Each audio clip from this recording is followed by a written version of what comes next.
con eso arrancamos. La materia forma parte de la práctica 1, teoría de probabilidades, cálculo y fundamento de las mismas, ¿sí? O sea, la materia va a consistir, o sea, va a arrancar con teoría de probabilidades y vamos a ir desarrollando algunas técnicas, estudiando algunas herramientas, partiendo de este concepto, ¿sí? Que son las probabilidades y cuánta información se puede sacar de las mismas. Primero vamos a comentar, o sea, los distintos modelos que pueden existir en el estudio científico.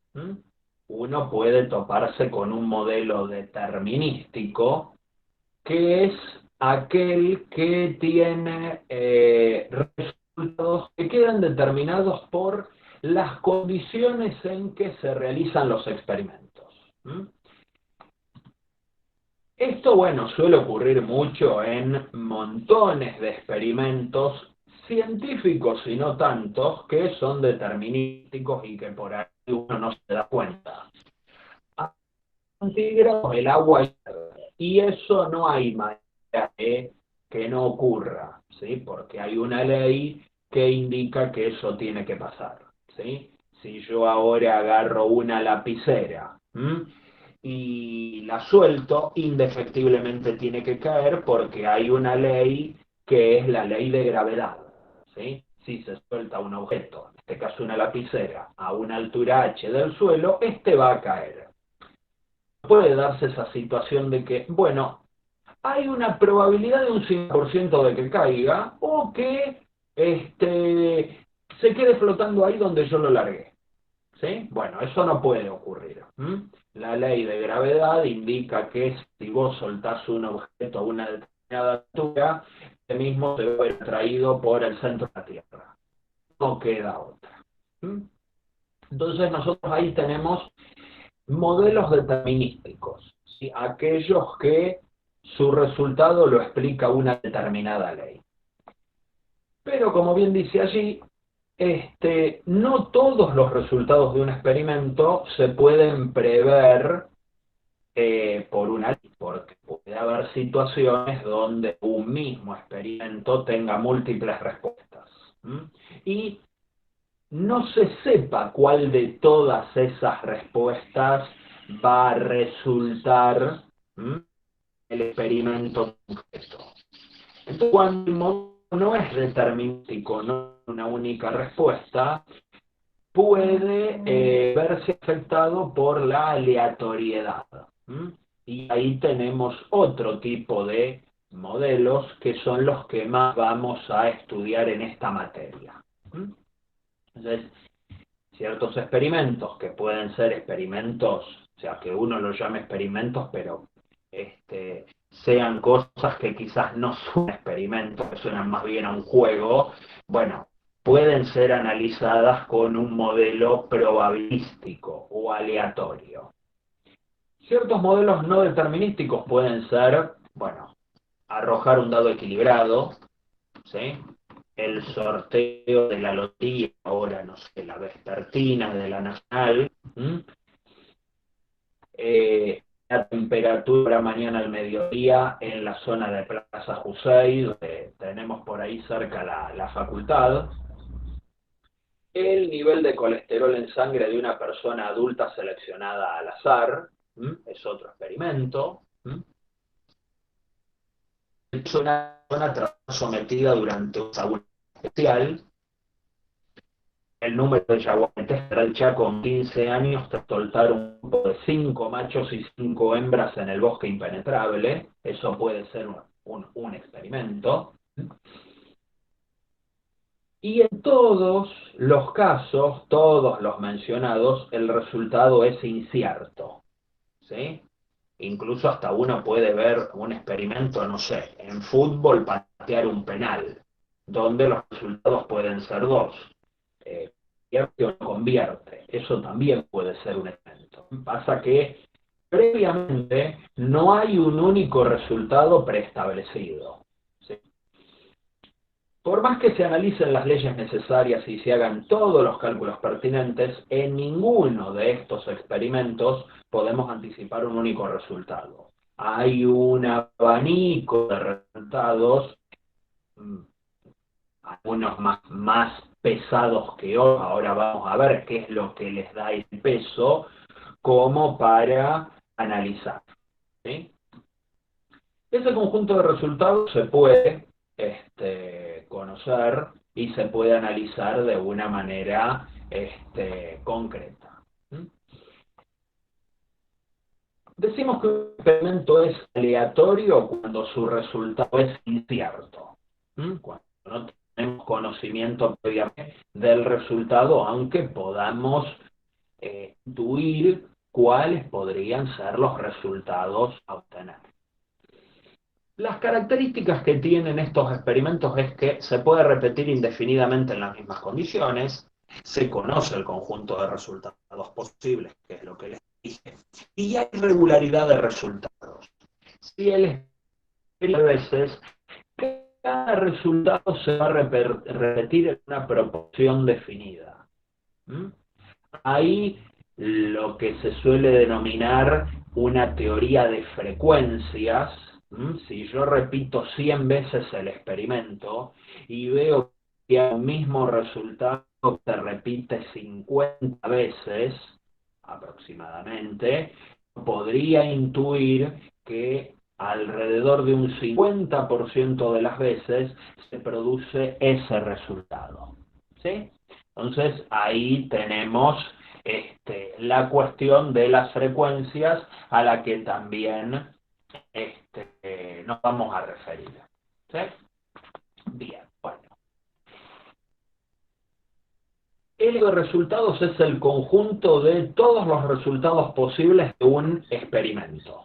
Entonces, en general vamos a trabajar con resultados que estén en ese espacio. Entonces, bueno, el espacio en sí va a depender del tipo de experimento que estemos realizando. Por ejemplo, si nosotros tiramos un dado, el espacio de resultado va a ser las caras del dado. 1, 2, 3, 4, 5, 6. Si, por ejemplo, tiramos una moneda, el espacio de resultados va a ser cara o seca. Si el experimento es, bueno, jugarle al número que está a la cabeza del sorteo matutino de la Lotería Nacional de mañana, el resultado va a ser todos los números de 4 cifras posibles. Entonces lo podemos mirar así, desde cuádruple cero hasta el 9.999. Tenemos 10.000 números. El número de clientes que ingresan al Banco Nación sede Plaza de Mayo un día hábil. Y ahí el espacio de resultados puede ser que no ingrese ningún cliente, que entre 1, 2, 3, 4. En principio ese espacio de resultados no tiene un número máximo.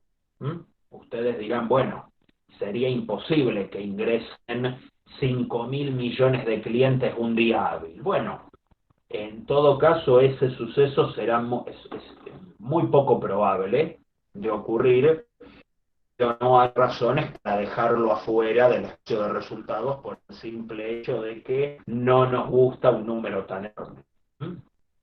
En todo caso, quedará excluido por ser escasísimamente probable, ¿sí? Pero no hay motivos para excluirlo, como si excluiríamos al 7 del espacio de resultados de tirar un dado. El 7 queda excluido, bueno, por la conformación geométrica del dado. Ahí tiene sentido excluir ese resultado. Algo parecido ocurre en el caso de que, bueno, elijamos una mujer adulta sana al azar y le calculemos su peso. La pesemos, el espacio de resultados son todos los números reales de 0 más infinito. Obviamente, como pasaba en el caso del número grande de clientes que entran en el banco, no veo muy probable el hecho de encontrar una persona con estas características que pese 1 millón de kilos. Bueno, pero no hay motivos para sacar ese número. En todo caso, en los cálculos que hagamos luego, la misma teoría de probabilidades va a dejar esos sucesos con una probabilidad infinitamente baja que harán que nos resulten despreciables, ¿sí? Despreciables en el concepto científico de la palabra, que sean resultados que prácticamente no vamos a tener en cuenta por la alta improbabilidad que tienen, ¿sí?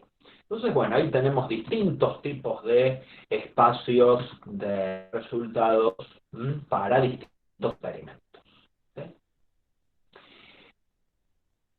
Conociendo los espacios de resultados, uno puede clasificar el experimento con el que está trabajando. Según la cantidad de resultados posibles en el espacio, podemos deducir varias características del experimento aleatorio. Como vimos en los ejemplos anteriores, los espacios de resultados pueden ser numerables, es decir, que sus elementos yo los puedo enumerar, puedo agarrar un primer elemento y ponerle la etiqueta del número 1, un segundo elemento, una etiqueta número 2, así los numerar, y una vez que los enumero, puedo terminar de enumerarlos a todos, lo que sería un conjunto finito. En los ejemplos anteriores tenemos el caso de tirar un dado donde hay 6 casos. El espacio de resultados tiene 6 elementos. El resultado de la quiniela, 10.000 elementos. Tira una moneda, el experimento tiene 2 resultados posibles. O también podría ser que el conjunto sea infinito pero numerable. Y es el caso del número de clientes que pueden ingresar al Banco Nación. Ese espacio de resultados se puede identificar con el conjunto de los números naturales o de los números enteros, ¿sí? Acuérdense que en ese caso, bueno, no hay motivos para suponer un número máximo. A vos se te puede antojar decir, bueno, a mí no puede haber más de 1 millón de clientes que ingresen por día, que ingresen un día hábil al Banco Nación de Plaza de Mayo. Bueno, si contamos con el dinero suficiente y contratamos a 1.000.001 personas, podemos hacer que ese 1.000.001 personas se metan al Banco Nación a mirar al cajero, o sacar plata, o hacerle alguna pregunta a alguno de los empleados, y ahí te demostré, viste, te metí 1.001 personas y vos dijiste que más de 1.000.000 no podían entrar. Y lo mismo se podría hacer con cualquier número que se te ocurra, ¿sí? Valiendo que un mismo cliente puede ingresar más de una vez, bueno, los puedo contar como 2 clientes distintos, ¿sí? Entonces ahí nos podemos armar el número que se nos antoje, ¿sí? De alto. Bueno, obviamente faltan financistas para hacer este experimento, pero se podría hacer perfectamente. Luego, el espacio de resultados puede tener, o sea, puede ser no numerable. Espacio de resultados no numerable indica que el conjunto S puede ser un intervalo, una semirrecta o toda la recta de números reales. Y ahí tenemos el caso del peso de una persona adulta, su nivel de colesterol, la temperatura que puede haber mañana en una determinada ciudad, lo que sea. Cualquier cosa que requiera de una medición, ¿sí? Los sucesos que provienen de mediciones de determinadas magnitudes, temperatura, peso, presión, etcétera, por lo general van a producir resultados que estén dentro de un intervalo rectangular. Bueno, lo vengo mencionando desde hace un buen rato, pero ¿cuáles son los elementos que conforman los espacios de resultados? Y son los que llamamos sucesos. Acá van a ver que la relación entre el espacio de resultados y los sucesos tiene mucho de teoría de conjuntos. Es más, esta primera práctica trabaja mucho sobre operaciones entre conjuntos porque los sucesos pueden ser tratados como tales. Una parte cualquiera del espacio de resultados se denomina suceso. Puede ser suceso aislado, ¿sí? Un único resultado, o un conjunto específico de resultados. ¿Sí? Cualquiera de estas cosas forma un suceso. ¿Sí? En notación de conjuntos se puede decir que un subconjunto A del espacio de resultados S es un suceso. Incluso existen los sucesos triviales. Todo el espacio de resultados es un suceso, ¿sí? E incluso el conjunto vacío es el suceso vacío. ¿Mm? O sea, la ausencia de resultados es un suceso. ¿Sí? Entonces los considera, esos casos extremos, los llamados triviales. ¿Sí? Todos los resultados o ningún resultado, como ver allí. ¿Mm? ¿Hasta acá alguna duda, algún comentario? ¿Se me recibe bien? ¿Se me escucha bien? ¿Se ven bien las diapositivas? Sí, profe, perfecto. Sí, sí. Bien, bien. Ok, fenómeno, genial. Bueno, acá empezamos con unas cuestiones de notación. ¿Mm? Supongamos que tenemos un suceso cualquiera en el espacio de resultados, ese suceso cualquiera lo llamamos A. El suceso complementario al suceso A es el conjunto de resultados que no están en A. ¿Mm? Todo aquello que no pertenece al suceso A pertenece al complemento de A. ¿Sí? Y eso se lo simboliza como A' o A complementos. Son todos los resultados que no están en A. ¿Mm? Y esto, bueno, llama parte de la simbología de la teoría de conjuntos. El conjunto universal, que vendría a ser el espacio de resultados, mes A, contiene únicamente elementos que no están en A. ¿Sí? Claramente, el suceso complementario A ocurre siempre y cuando no ocurra A, es obvio. ¿Mm? Y viceversa. Si un resultado que está en A es porque en particular está en su complemento. ¿Sí? Vamos a decir que un suceso es cierto cuando pasa siempre. Entonces, el mismo espacio de resultados pasa siempre, obviamente. Si el experimento consiste en tirar un dado y defino un suceso que sea sacar algún número entre 1 y 6, bueno, eso siempre va a ocurrir. ¿Mm? Porque es de esperar que al tirar un dado único, sé que existen dados de formas más extrañas, pero el dado típico de la escala o el del casino, si tiro un dado de 6 caras, es lógico que vaya a salir un número entre 1 y 6. ¿Mm?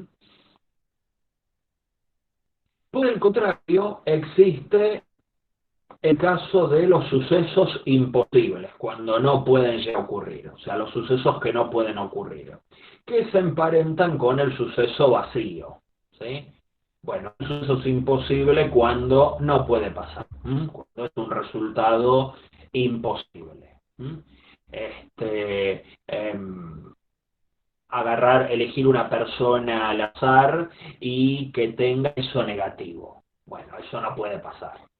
¿Sí? Tirar un dado cúbico normal y que salga un 9. Eso no puede pasar. ¿Sí? Tiene 6 caras. Y bueno, un suceso elemental es el suceso compuesto por un único resultado posible. ¿Sí? O sea, no partir ese suceso en sucesos más pequeños, ¿m? Con menos elementos. Un suceso elemental tiene un único resultado y no lo puedo separar sucesos más simples, no vacíos, obviamente. O sea que es un suceso elemental. Por si lo llegan a ver en la práctica, en la guía de TP. Bueno, Vamos a ver un ejemplo sobre cómo escribir un espacio de resultados y arrancamos con los ejemplos clásicos de bolitas y cajas. Hay muchos experimentos de la matemática, de la teoría de probabilidades, incluso de la teoría combinatoria de números, que se explican con bolillas y cajas, ¿sí? Dependiendo del contexto, esas bolillas pueden ser cobayos y pueden ser cábulas, esas pueden ser, y disculpe, personas, y las cajas pueden ser pueblos. O sea, la interpretación que le damos va a depender, bueno, del experimento concreto que estemos haciendo, pero en general la teoría matemática se explica con bolillas y cajas. ¿Sí? Supongamos que tenemos un experimento que consiste en extraer dos bolas azar, ¿m? De una caja que contiene bolas rojas, dos verdes y una azul, todas distinguibles, ¿sí?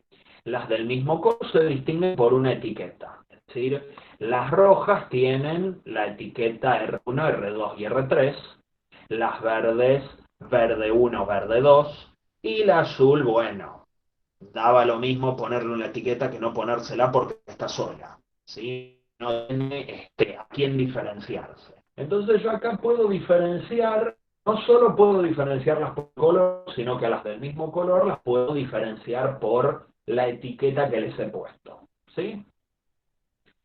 Entonces bueno, se supone que miro para otro lado, meto la mano en la caja y extraigo dos bolillas. Estas se supone que son todas iguales, la misma textura, que no hay trampa. Entonces no me doy cuenta previamente qué par de bolillas estoy sacando. Saco dos. En eso consiste el experimento. Entonces el espacio de resultados va a ser este. Todas las posibles combinaciones de pares de bolillas que yo pueda extraer de este conjunto de 6 elementos. Extraigo dos rojas, entonces puede ser la 1 y la 2, la 1 y la 3, la 2 y la 3. Extraigo una roja y una verde, bueno, tenemos todos estos casos, o extraigo las dos verdes, o alguna combinación que involucre al azul, ¿sí? Pero siempre está dentro de los posibles resultados considerada la diferencia, ¿m?, que marcan las etiquetas. Este espacio de resultados finito, ya que el número de elementos es 15. Un comentario que vale tener en cuenta es Profe, que este espacio de resultados... Sí, sí, Andrés. sí, una pregunta. Esto no tiene que ver, no sé si se me escucha bien, con el orden de bolitas, ¿no? Te Eso era otra escucho. cosa. Si me importara el orden, yo las sacaría ordenadas. Claro, Entonces saco primero una y luego saco la otra. ¿Sí? claro, por ejemplo, Ahí el espacio de R2, resultados que quedaría igual. ¿Creen que quedaría el espacio de resultados si yo hiciera esa pequeña iteración del experimento, que primero saco una y luego saco la otra? ¿cómo? ¿Qué les parece? Si yo sacara las bolitas en orden, saco una, miro su color y su etiqueta, la pongo sobre la mesa y luego saco otra.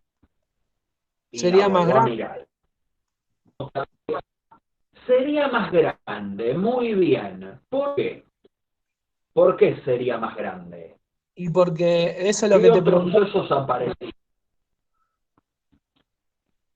Está bien, sería más grande porque, por ejemplo, si yo saco primero la roja 1 y luego la roja 2, ese suceso es distinto a sacar primero la roja 2 y luego la roja 1. Importaría el orden. Claro, Entonces este espacio de resultados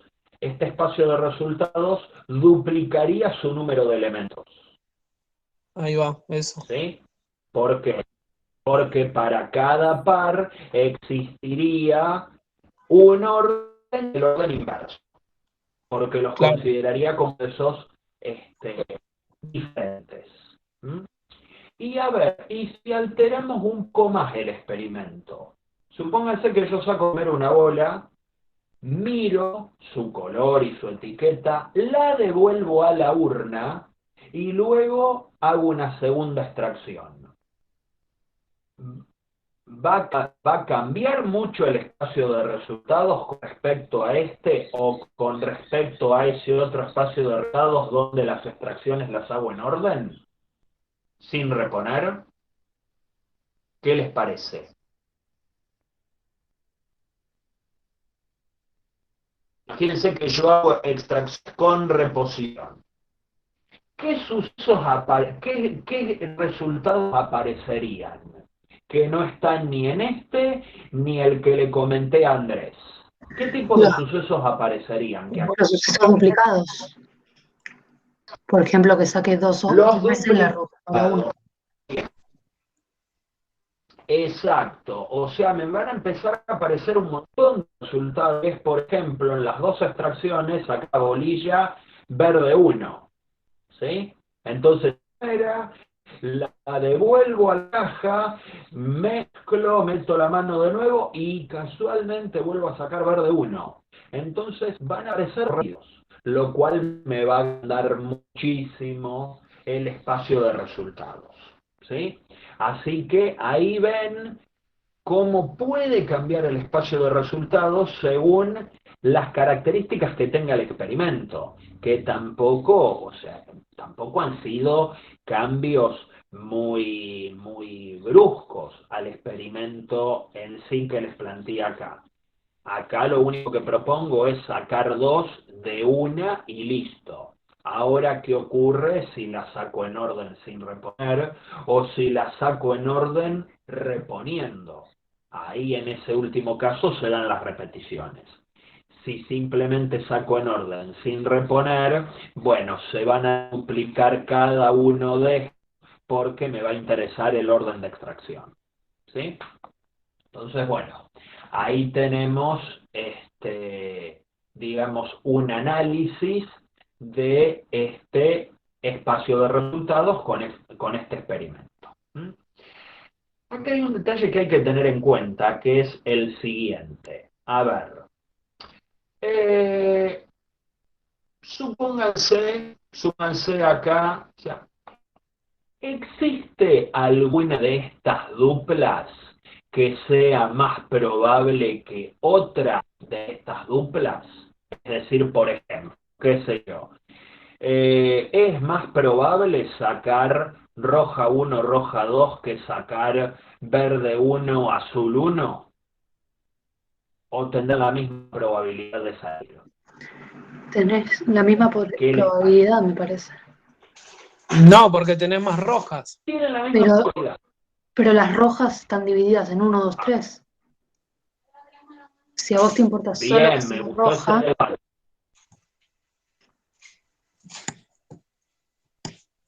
Ok, bien, me gustó ese intercambio. Es decir, bueno, Andrés saltó y dijo, hay más rojas, pero las rojas son diferenciables. No veremos el caso en que no las pueda diferenciar. Las rojas son diferenciables, ¿sí? Tienen una marquita con un número que me permite diferenciarlas. Sacar roja 1, roja 2, tiene la misma probabilidad que sacar verde 1, azul 1, roja 2, verde 2, verde 1, verde 2. Cada una de estas duplas tiene la misma probabilidad de salir, ¿sí? Que es 1 sobre 15. Este experimento se dice que tiene un espacio de resultados equiprobable. Cada suceso elemental, que es cada uno de estos, tiene la misma probabilidad de salir. Algo similar le ocurre a arrojar un dado equilibrado. La probabilidad de que salga un 6 tiene que ser idéntica a la de que salga un 2, idéntica a la de que salga un 5, un sexto, ¿sí? Siempre que el dado no esté cargado. Si el dado está cargado, el dado es tramposo, bueno, va a dar caras menos probables que otras, ¿sí? Ahora, si el dado es honesto, como a veces aparece en algún libro la palabra honesto o equilibrado, cada cara tiene la misma probabilidad de salir. Lo mismo pasa en este caso. Cada uno de estos resultados es igual de probable. Uno podría decir, bueno, ¿no pesa el color? No, pesan las etiquetas. Fíjense que si acá yo era los colores y fueran 6 bolillas numeradas, tendremos un caso muy parecido, ¿sí? Y saco 2 de esas bolillas al de tirar 2 dados, por ejemplo, ¿sí? Está bien que podría darse la situación de que los 2 dados salgan con la misma carga, ¿sí? Obtener el mismo número. Pero si yo acá eliminara los colores, fueran 6 bolillas blancas, numeradas del 1 al 6, y quiero saber cuántas me armo, 1, 1 no, 1, 2, 1, 4, 1, 5, 1, 6, y así siguiendo, también voy a tener 15 casos. Y son 15 duplas, todas con la misma probabilidad de ser obtenidas, ¿sí? En cierta forma también es lo que ocurre en la lotería, donde se supone que cada combinación de 4 dígitos es igual de probable, una probabilidad de 1 sobre 10.000 de salir de cada número, ¿sí? Entonces, bueno, esto es lo que tenemos en este caso. Ahora, ¿qué ocurre? Ahora estamos en una situación donde nos podemos plantear otro escenario, ¿sí? Fíjense que parece la misma diapositiva, pero cambió. Desaparecieron las etiquetas. Entonces tenemos 6 bolillas, 3 rojas, 2 verdes y una azul contes, pero a las rojas no las puedo diferenciar entre ellas. Hagamos el mismo experimento, con bolillas ahora, hago 2 extracciones al mismo tiempo. ¿Qué es lo que está pasando acá? ¿Qué ocurre? Bueno, se me achicó muchísimo el espacio de resultados. Entonces, los posibles resultados van a ser simplemente todas las posibles duplas de colores que yo obtenga. Entonces tengo 2 rojas, no sé si saco estas dos o la primera y la tercera, yo veo 2 rojas, yo no tengo manera de separar cada uno de esos casos. Una roja y una verde, 2 verdes, una roja y una azul, o una verde y una azul, y ya está. ¿Sí? Simplemente 5 resultados. Este espacio de resultados también es finito. Ahora repito pregunta. ¿Este espacio también es equiprobable como el del experimento anterior? ¿Qué me pueden decir? ¿Cada suceso elemental tiene la misma probabilidad de ocurrir? No, en este caso es como decía Andrés antes, ¿no? Exacto, acá se importa el color. Bien, acá me importa el color. Fíjense, a ver, voy a considerar los 2 casos que, bueno, 2 casos que sin duda van a tener distinta probabilidad, que es, bueno, por ejemplo, sacar 2 verdes, ¿sí? O sacar 2 rojas. ¿Cómo hacemos para calcular esa probabilidad? ¿Cómo haríamos para calcular esa probabilidad? Bueno, en cierta forma, uno lo que termina haciendo es un poquito de trampa. O sea, en este experimento para calcular esta probabilidad. Trampa. Es un atajo para poder resolver el ejercicio, ¿sí?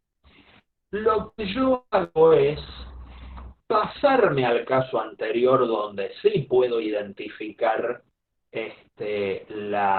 las distintas bolillas del mismo color gracias a una etiqueta, es decir, etiquetarlas, y como acá tengo un espacio equiprobable, me va a ser mucho más fácil calcular las probabilidades empleando este espacio que el otro del caso donde las bolillas yo no las puedo distinguir. Entonces, si yo saco 2 rojas, equivale a calcular en este espacio la probabilidad de sacar roja 1, roja 2, roja 1, roja 3 y roja 2, roja 3. Sacar 2 rojas equivale a agrupar estos 3 resultados. Cada uno tenía probabilidad un quinceavo de ocurrir, ¿sí? Un quinceavo, más un quinceavo, más un quinceavo, 3 quinceavos. ¿Me siguieron? ¿Sí?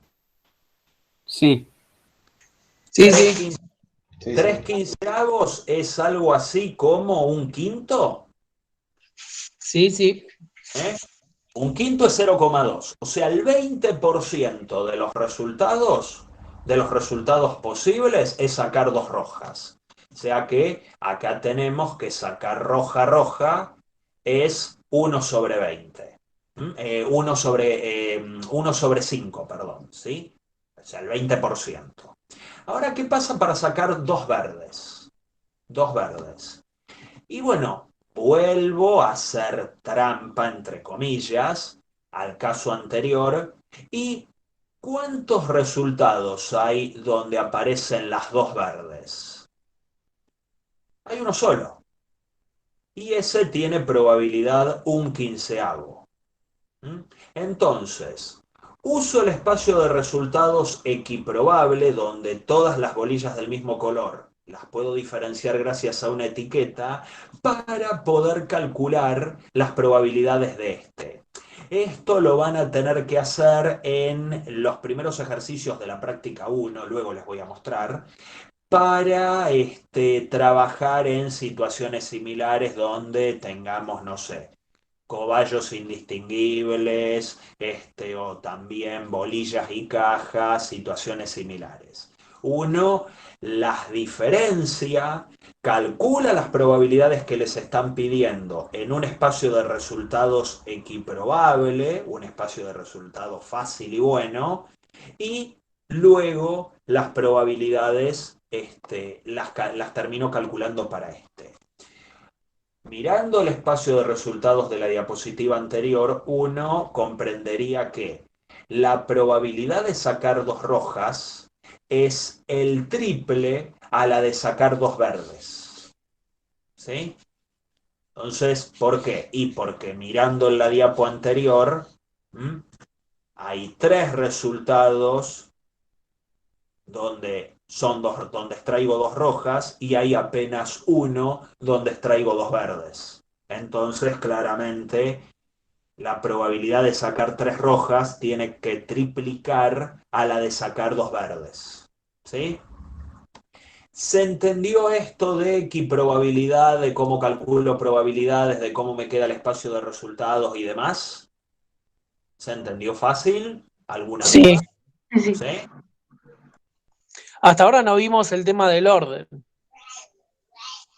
¿no? Bueno, no lo vimos y no lo hice, sí opté por avanzar con otras cuestiones, pero obviamente el orden, convengamos que sacarlas en orden sería ya, o sea, si quiero analizar el caso de las extracciones con orden, sería un espacio de resultados demasiado grande a los efectos de, por ejemplo, calcular las probabilidades en este caso donde, bueno, tenemos las bolillas del mismo color indistinguible, que también se podría utilizar para calcular las probabilidades de S2. Pero imagínate, si yo sacara en orden, también se triplicarían los resultados de doble roja sobre doble verde. ¿Por qué?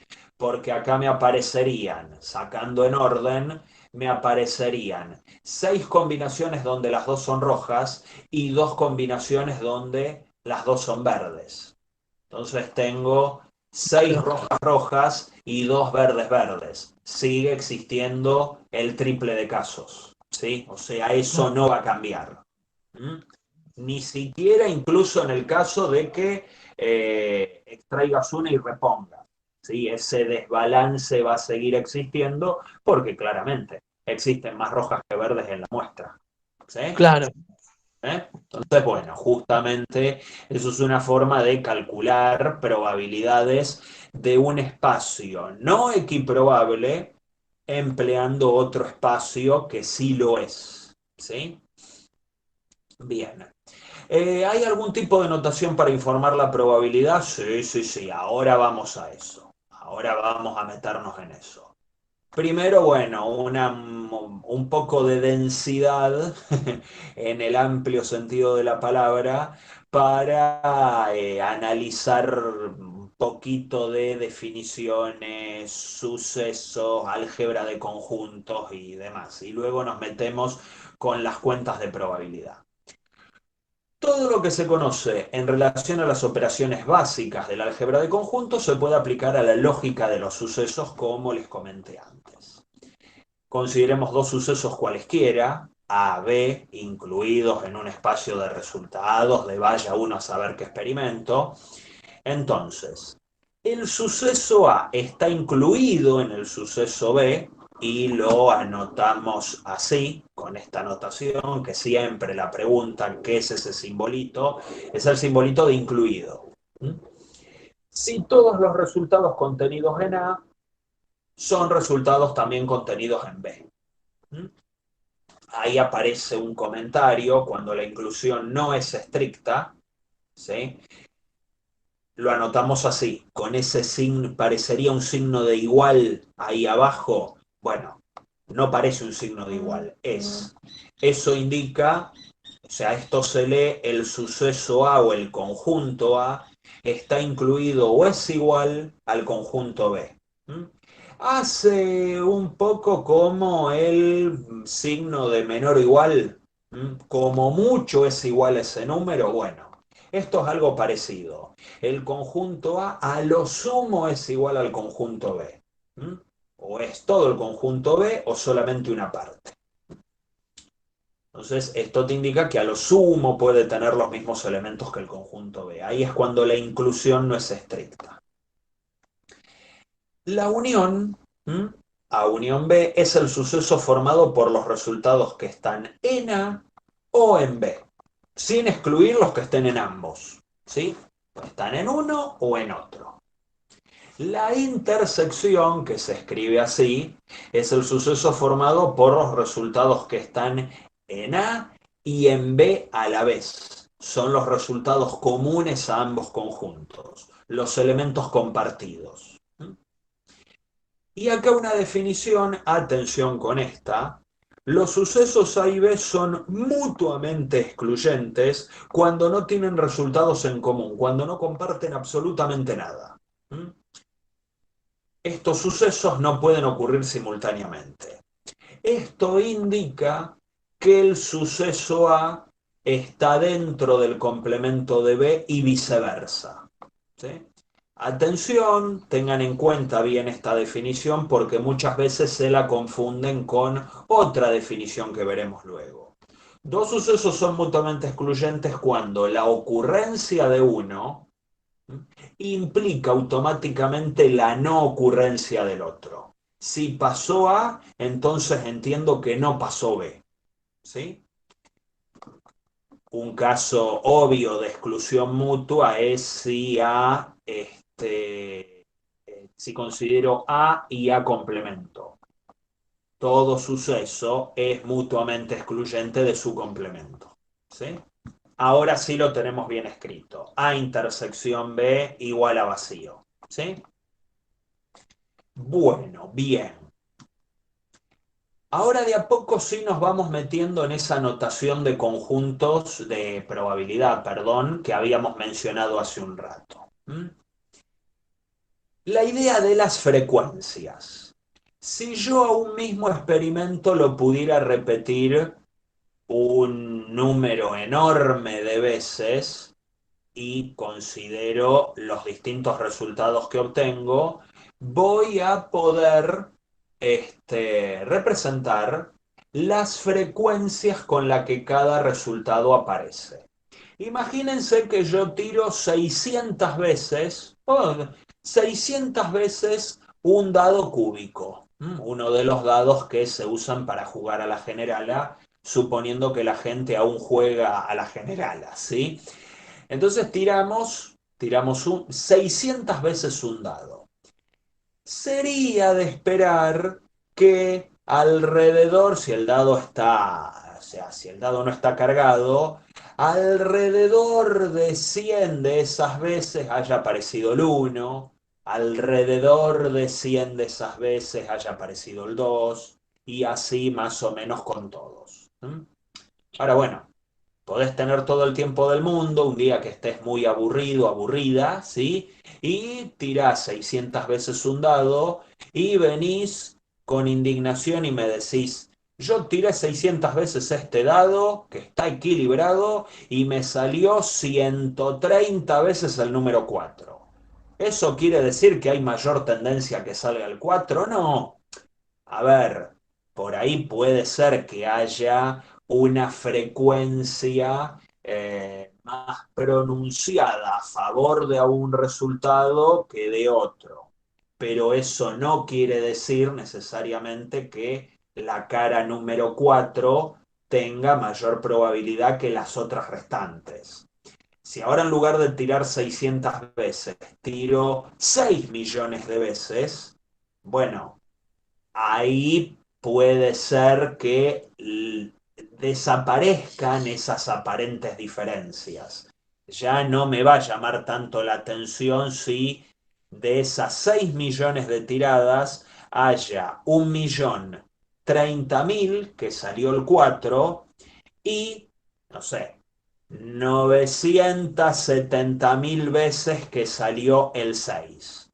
Vos dirás, bueno, hay 60.000 60.000 tiradas de diferencia entre un número y otro. Sí, 60.000 sobre 6 millones. O sea, 60.000 sobre 6 millones, como que no es una cifra muy significativa como para indicar que el 4 es más probable que el 5. No sé si se llegó a comprender, si me pude explicar. ¿Se entendió más o menos cómo viene el asunto de las frecuencias? De vuelta, ¿puede ser, profe? Si uno tira un gran número de veces, si uno, por ejemplo, siguiendo con el caso del dado, tira un gran número de veces, la lógica indicaría que aproximadamente la sexta parte de esas veces salga el 1, la sexta parte de esas veces salga el 2, salga el 3. Ponele, volviendo, tiro 600 veces y salió, no sé, 130 veces el 4 y 70 veces el 5. Eso no me indica que el 4 sea más probable que el 5. Las tiradas salieron así. Ahora si en lugar de tirar 600 veces, tiro 6.000 veces, ¿sí? Y resulta que salió, no sé, 1.030 veces el 4, 1.030 veces.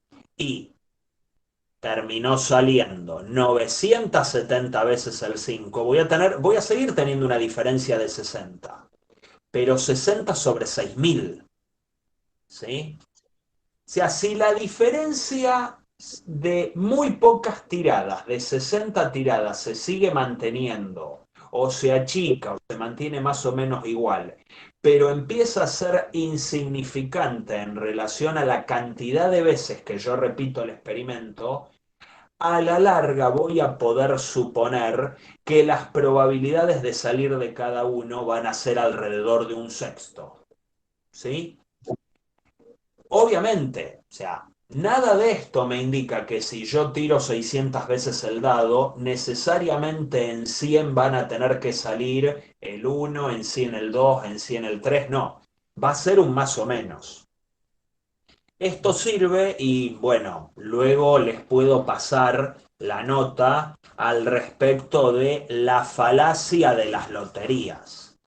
Habrán visto que existen algunos, bueno, algunos diarios o portales de internet dedicados a la quiniela o incluso algunos programas de televisión donde te hacen sugerencias de, mira, jugale al 84 que hace como 100 días que no está saliendo y tiene que estar por salir.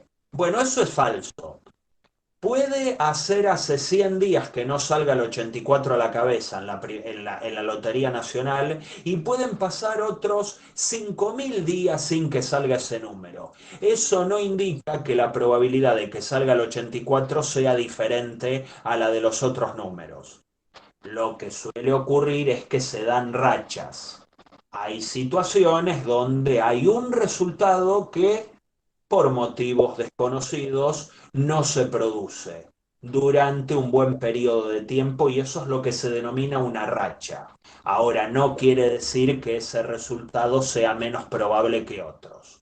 O también, otra falacia, cuando uno va al casino y decís, o te pasan el dato, mirá que en esta mesa en las últimas 10 tiradas, en 3 salió el 17. Jugale al 17.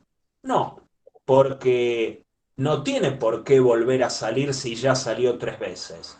Suponiendo que las tiradas de la ruleta son independientes o no marcan ninguna tendencia sobre las tiradas posteriores. ¿Sí? Si no hay ningún aparato que le indique a la ruleta qué número debe salir en función de la frecuencia de los que ya vienen saliendo. Si la ruleta no tiene memoria, como tampoco tiene memoria los bolilleros de la Lotería Nacional. ¿Sí? ¿Se entiende toda esta cuestión? Sí, sí. ¿Sí? Sí, Igual sí. es un contexto como para comprender todo esto y para sacarlo un poco de la cuestión matemática abstracta, ¿sí? A la cual vamos a volver inmediatamente. Pero simplemente es un comentario de toda la aplicabilidad que tiene todo esto y muchas veces las falacias, ¿sí? Los razonamientos erróneos que existen en esta teoría por un mal manejo de la teoría de probabilidades, ¿sí? Luego les voy a pasar algunos casos tramposos que existen, ¿sí? Vamos a ver primero qué es la frecuencia de un suceso, ¿sí? O sea, si yo repito un experimento n veces, la frecuencia del suceso A es cuántas de esas n veces el resultado corresponde al del suceso A. Entonces esa es la frecuencia del suceso A. ¿Sí? ¿Qué sé yo? Tiro 600 veces un dado, bueno, el suceso A es que salga un 4. ¿Cuántas veces salió el 4? La frecuencia del 4 va a ser la frecuencia de ese suceso. ¿Sí? Claramente, esa frecuencia va a ser un número no mayor al de cantidad de veces que repetí el experimento. La frecuencia relativa es dividir a cada frecuencia sobre el total de repeticiones del experimento. Entonces, la frecuencia relativa del suceso A es una proporción que viene determinada por esta fórmula. La cantidad de veces que salió el suceso A dividido el total de veces que se repitió el experimento. Y la frecuencia relativa nos aproxima a la idea de probabilidad. Claramente es un número entre 0 y 1. Perfectamente la frecuencia relativa puede ser vista como un porcentaje. ¿Sí? Es decir, bueno, como acá tenemos una proporción sobre el total de n repeticiones, se produjo este número de resultados correspondientes al suceso A. Entonces puedo establecer un porcentaje de veces en que obtuve algún resultado del suceso A sobre el total de repeticiones que hemos hecho. ¿Sí? Y acá está lo que les comentaba.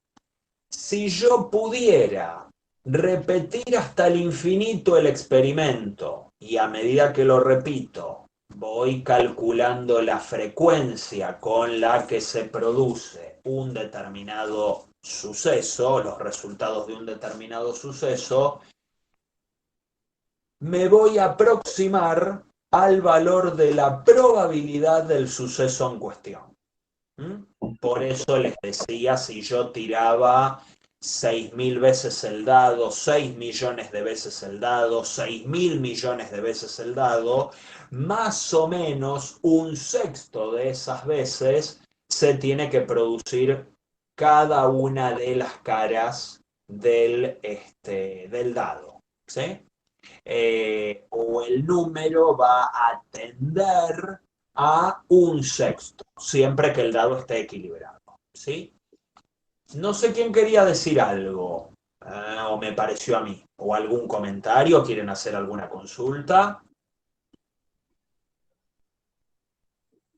¿Se entiende hasta acá?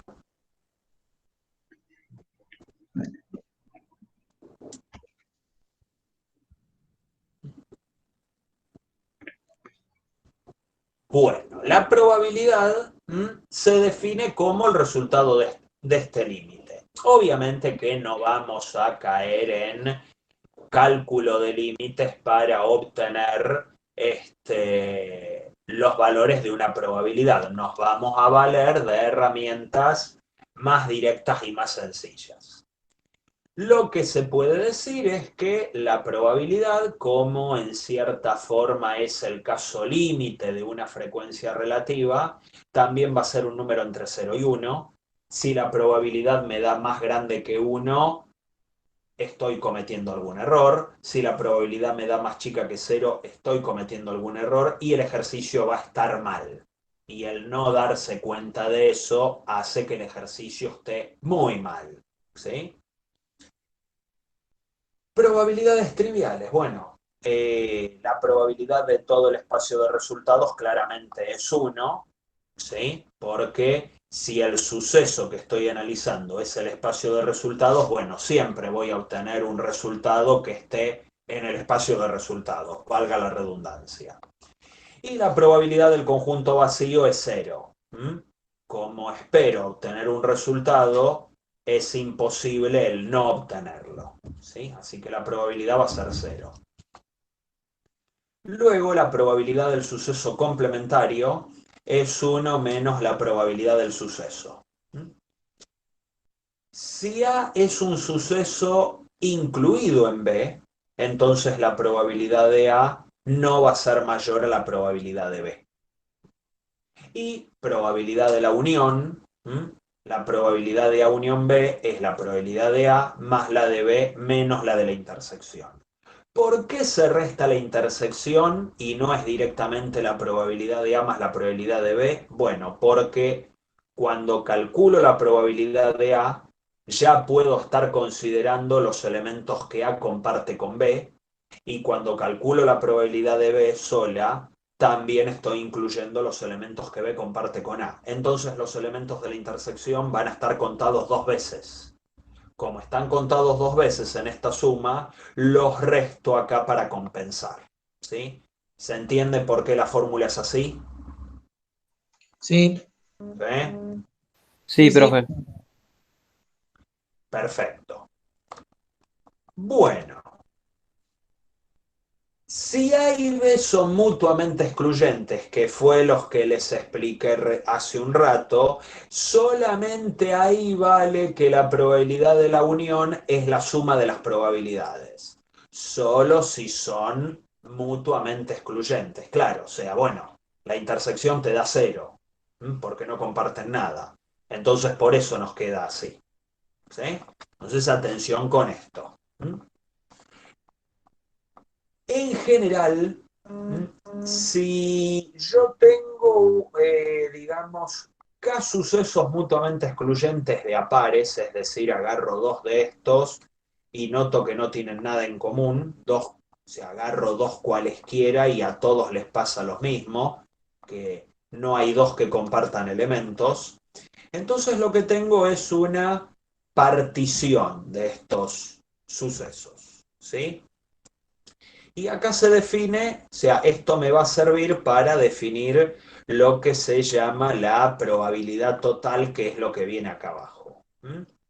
Si los sucesos de a pares son mutuamente excluyentes, entonces la probabilidad de la unión de todos ellos sí la puedo descomponer como la suma de las probabilidades. pero necesito como hipótesis que sean mutuamente excluyentes de a pares. Si no, esto no va a ser válido. De acá surge una propiedad muy importante que es la llamada la propiedad de la probabilidad total. Dado un espacio de resultados de un experimento cualquiera, la partición del espacio de resultados es justamente eso. Partir en n pedazos mutuamente excluyentes todo el espacio de resultados, de tal manera que cada elemento de ese esté en alguno de estos a sub i, cuya unión me da todo el espacio de resultados. Entonces la suma de todas las probabilidades de estos a sub i me tiene que dar 1. ¿Por qué? Y porque es la probabilidad de todo el espacio de resultados. Esto por ahí no diga gran cosa, porque claro, bueno, si vos agarrás el espacio de resultados y distribuís los distintos resultados en n conjuntos diferentes, de tal manera que ningún par de ellos compartan elementos o tengan elementos en común.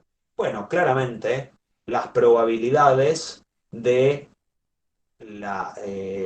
si yo sumo las probabilidades de todos esos sucesos, me tienen que terminar dando 1, porque me termina dando la probabilidad de todo el espacio de resultados.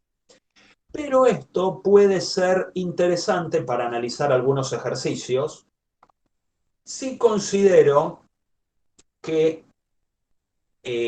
si tomamos un suceso cualquiera del espacio de resultados y considero una partición como esta que está acá, una partición de S, entonces yo a la probabilidad del suceso B la puedo descomponer como suma de probabilidades según esta partición. Como la probabilidad de lo que comparta B con A1 más la probabilidad de lo que comparta B con A2, y como A1, A2 son mutuamente excluyentes, la intersección de A1 con A2 con algún suceso específico también va a ser mutuamente excluyente. ¿Por qué? Y porque esto es una parte de A1, pero no todo A1. Entonces, en particular, va a ser mutuamente excluyente con esta parte de AN. ¿Y por qué? Y porque ya A1 era mutuamente excluyente de AN, no compartían nada. ¿Sí? Entonces, si los dos conjuntos completos no comparten nada, partes de esos dos conjuntos tampoco van a compartir nada entre ellos. ¿Sí? Y esto puede ser útil para, dado un suceso B, partirlo en casos diferentes, porque quizás eso me permita calcular estas probabilidades de una manera más sencilla. ¿Sí? Entonces, bueno, esto tiene que ver con la partición de sucesos. Es una propiedad que les puede servir como esta, ¿sí? Que también les puede llegar a servir, que son las llamadas leyes de Morgan. Las leyes de Morgan son leyes del álgebra de conjuntos que permiten vincular complementos de conjuntos con uniones e intersecciones. Si yo tengo dos sucesos AB en un espacio de resultados S, entonces valen estas igualdades. El complemento de la unión es la intersección de los complementos. Y el complemento de la intersección es la unión de los complementos. Atención, porque acá no me pasó como antes que cometí un error de unión-intersección. Esas igualdades son así. El complemento de la unión es la intersección de los complementos y el complemento de la intersección es la unión de los complementos. Y obviamente, como consecuencia de las leyes de Morgan, tenemos esto que está acá. Esto va a ser muy útil para resolver problemas de lo que se llaman las tablas de contingencia, los cálculos de probabilidades que se sacan de tablas de frecuencias, que son ejercicios, por ejemplo, de la segunda página de la práctica 1, ¿sí? De la guía de ejercicios. estas leyes les pueden ser de utilidad en esos casos. ¿Sí? Bueno, ¿hasta acá se entiende? ¿Alguna duda?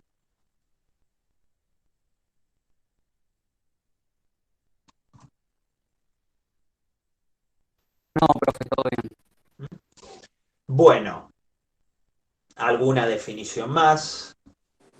Los ejercicios que les mandé yo, que les mandé por Telegram, pueden hacer los primeros también, tranquilamente. Ok, así, así tienen algún material extra, ¿sí? Además de la guía de trabajos prácticos que está en el campus y los adicionales que están en el campus, que son diferentes de los que les vayamos pasando Leonel y yo, ¿sí? Yo también tengo un compilado de ejercicios adicionales, algunos sacados de parcial, que se los puedo ir compartiendo, ¿sí? Para que les sirva de ejercitación, ¿sí? Porque es una materia que se aprueba así, ejercitando, ¿sí? Haciendo muchas cuentas, muchos de estos ejercicios. Concepto de independencia. Y ojo, comprender bien cuándo dos sucesos son independientes y no confundir con otras definiciones que hemos mencionado antes. Dos sucesos A y B son independientes cuando la ocurrencia de uno no altera la probabilidad de que ocurra otro. Se supone que ambos sucesos no están relacionados, ¿sí? Matemáticamente, ¿cómo se detecta la independencia entre sucesos? Bueno, porque pasa esto. La probabilidad de la intersección es el producto de las probabilidades. ¿Y por qué les pedí atención? Bueno, porque muchas veces, todavía no entendí muy bien los motivos, la gente confunde sucesos independientes con mutuamente excluyentes. Y no hay cosas más diametralmente opuestas, si se me permite la aberración lingüística. Si dos sucesos son mutuamente excluyentes es porque en particular independientes no son. Que pase uno implica que el otro no pase, ¿sí? Eso es exclusión mutua. ¿Qué es independencia? Que pase uno le importa al otro tres velines si pasa o no pasa, ¿sí? O sea, son sucesos que no están relacionados. Que pase A no altera en absoluto la probabilidad de que ocurra o no ocurra B. ¿Me explico? ¿Sí? Entonces, ahí tenemos la diferencia entre independencia y exclusión mutua. ¿Sí? Siempre va a haber alguien que se los confunda. Bueno, y les vamos a insistir que son cosas diferentes. ¿Sí? Perdón, ¿podría repetir la primera Claro. parte? Sí. Dos sucesos son independientes cuando la ocurrencia de A no influye en absoluto en la probabilidad de que ocurra B. Ahora, la exclusión mutua implicaría que la ocurrencia de A automáticamente descarta que ocurra B. ¿Sí? Cuando dos sucesos son independientes, a uno no le importa que ocurra o que no ocurra al otro porque su probabilidad de ocurrir no cambia. En la exclusión mutua, que pase un determinado suceso puede implicar que no pase el otro. ¿Sí? Entonces, esto hay que leerlo bien en la definición. Muchas veces la gente se lo confunde. ¿Sí? La exclusión mutua está vinculada a, bueno, por ejemplo, un cálculo más sencillo de la probabilidad de la unión. La independencia está vinculada a un cálculo más sencillo, si se quiere, de la probabilidad de la intersección, para la cual no tenemos una fórmula, como sí pasa con la unión. ¿Sí? Medio que en el caso de la intersección, bueno, tenemos que ver muy bien el experimento que estamos haciendo y contar los casos conjuntos y demás. La independencia también se observa cuando existe homogeneidad de resultados. Cuando ciertos resultados se distribuyen de manera homogénea en el espacio de resultados o respetando cierta proporción, como ya veremos. ¿Sí? Bueno, dos sucesos A y B son independientes, entonces también lo van a ser A y el complemento de B, el complemento de A y B y los complementos de A y B. ¿Sí? Es decir, como al suceso A no le importa que B ocurra, tampoco le importa que B no ocurra. Y todos los viceversa que se te ocurran. ¿Sí? Haciendo abuso de la repetición de la palabra ocurra. Bien, bueno.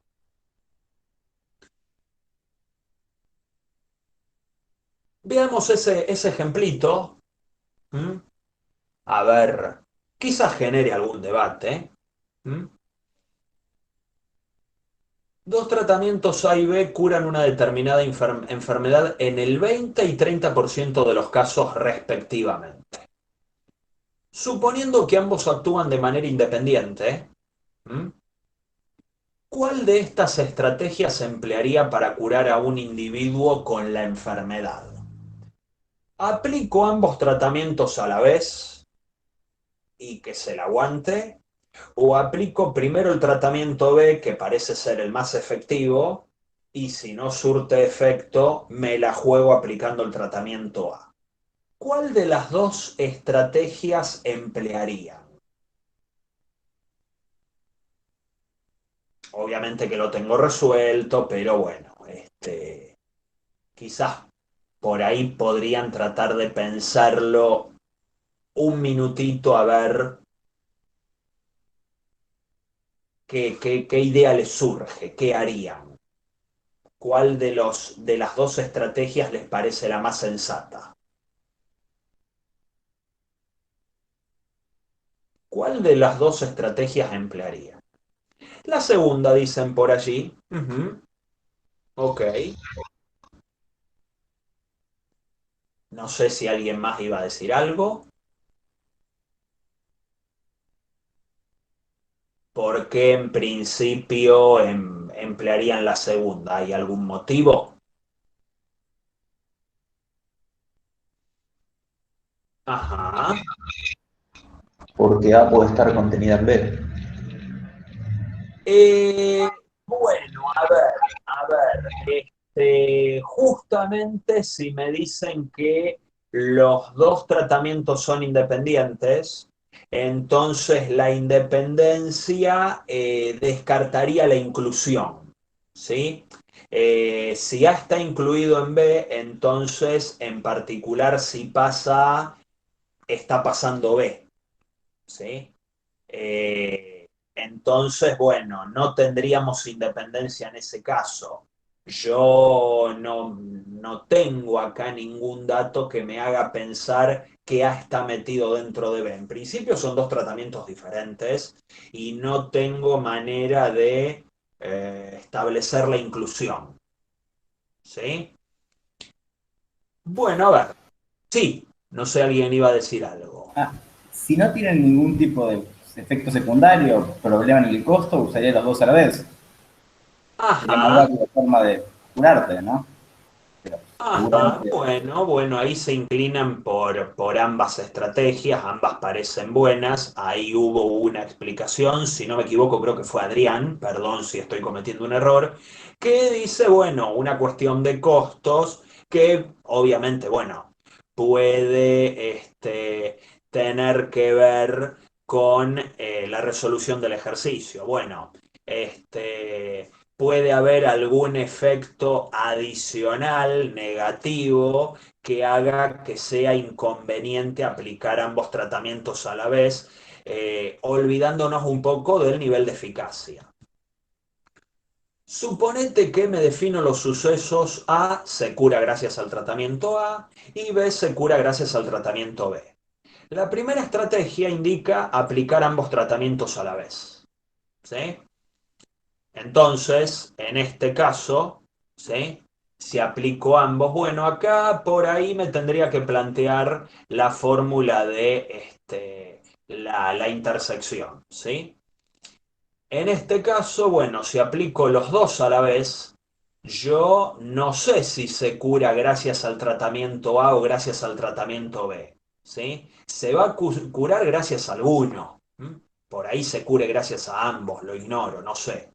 La cuestión es que, como yo no sé cuál es el tratamiento que lo cura, porque estoy calculando la propiedad de que el paciente se cure, entonces, se pudo haber curado gracias a con probabilidad 20%, más que se haya curado gracias a B con probabilidad 30%, menos la probabilidad de que se haya curado gracias a ambos. Y ahí uso la probabilidad de la intersección. Probabilidad de A por probabilidad de B, 0,2 por 0,3, 0,06. Entonces me termina dando un 44% de eficacia con esa estrategia. Ahora bien, si me planteo la segunda estrategia, la probabilidad que se cure, y acá estoy utilizando un poco ese concepto de dividir un suceso en sucesos mutuamente excluyentes, que lo vimos hace un par de diapositivas. En este caso, el paciente se pudo haber curado gracias al tratamiento B, o gracias al tratamiento A en el caso que B no haya funcionado. ¿Sí? Entonces, lo que tenemos en este caso es, si se curó gracias al tratamiento B, es una probabilidad del 30%. Ahora, si no se curó gracias al tratamiento B, lo que ocurrió es que, bueno, ocurrió B complemento, ocurrió el suceso mutuamente excluyente con B, el complemento de B, y entonces me planteo esta probabilidad, ¿sí? Aplicando la propiedad de independencia, porque sabemos que A es independiente también de B complemento. Y justamente me termina dando la misma probabilidad, ¿sí? 0,2 por 0,7, 0,14. Entonces 0,14 más 0,3, 0,44. En el fondo me dan las dos lo mismo. Quizás el ejercicio es un poco tramposo, porque ambas, o sea, si nos guiamos por lo que dan las probabilidades, no podría elegir una sobre la otra, porque ambas tienen el mismo nivel de eficacia. Quizás acá uno puede argumentar con criterios que excedan un poco los términos del ejercicio, que fue lo que charlábamos recién. Bueno, los costos de aplicar ambos tratamientos. Quizás uno pensaría que aplicar los dos tratamientos a la vez sería más costoso que aplicar primero uno, y si funciona, listo, no aplico el otro. Y bueno, terminaría gastando lo mismo que en la primera estrategia si el primer tratamiento, el más efectivo, falla. Entonces recién ahí aplico la misma estrategia. Sí, Leo, no En sé la si... vida real, digamos, en la práctica está bien lo que está diciendo Carlos. Se mira eso, es una especie de costo-beneficio según la patología que tiene el paciente en cuestión. Supóngale que ustedes quieren administrar quimioterápico. Si son independientes, yo le mando los dos juntos, porque si no le va a hacer efecto, pasa el tiempo y se empeora la patología. Ahora, si estamos hablando de un dolor de cabeza, bueno, que tome uno y después el otro. ¿Se entiende? Fenómeno, Sí. genial. Así que bueno, ahí tenemos una aplicación del problema, bueno, un problema donde tenemos como dato la independencia.